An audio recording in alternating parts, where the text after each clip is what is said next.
biggest game of the weekend, the game I'll be at, the game I'm most looking forward to. I can't wait to see what this looks like. Ravens Bills should be absolutely incredible. And I've gone back and forth so many times on what's going to happen here.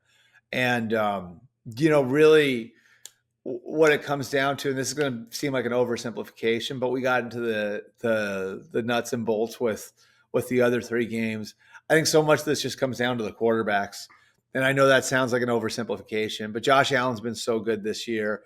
And Lamar Jackson's been so good this year, and they've done it with less around them. I mean, you consider where they were coming into the year. The Ravens were replacing 60% of their offensive line. It's very, very rare that you can turn over that amount of your offensive line and hand it to guys who've been developmental in your system and maybe wind up in a better spot than you were the year before. It's such a huge credit to so many people there. I mean, shout out to the line coach there too, George Warhop, who's done a fantastic job after a tragic situation when Joe D passed over the summer. But it doesn't happen without the quarterback being a commanding presence there. It doesn't happen without Lamar Jackson becoming more of a leader. So I think so much of this for the Ravens is going to come down to how Lamar Jackson plays in the cold, how Lamar Jackson plays in third and long, how Lamar Jackson plays in some of those critical spots. I think they're good enough defensively now. They've been the number one defense in the NFL, believe it or not, since week 11.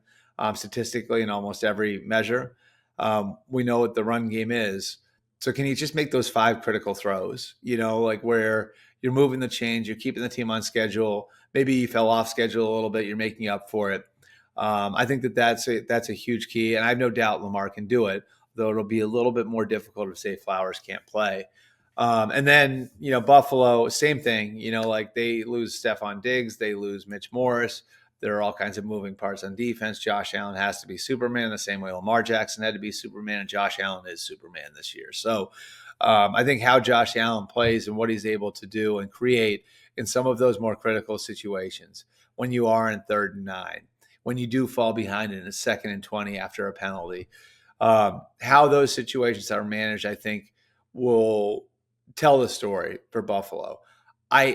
I don't know that either of these teams can win on Sunday without their quarterback playing really well. And that's a credit to the job that each of these coaching staffs have done, turning over their roster and doing such a good job of building a team the right way and having balanced rosters. And, I don't think it's any mistake either, if we're really looking at it here, that you have 2 coaches here who come from the Andy Reid tree. And interestingly enough, if you look at the AFC bracket, you have John Harbaugh, former Andy Reid assistant, Sean McDermott, former Andy Reid assistant, and then D'Amico Ryans, who actually once played for Andy Reid in Philadelphia. So we got the Andy Reid Invitational in the AFC playoffs. And I can't wait to see what happens in Buffalo between the 2 proteges, between McDermott and Harbaugh, because they've both done such a good job. And now so much of this is going to come down to, I think, again, like not to oversimplify it, but which guy's quarterback plays better.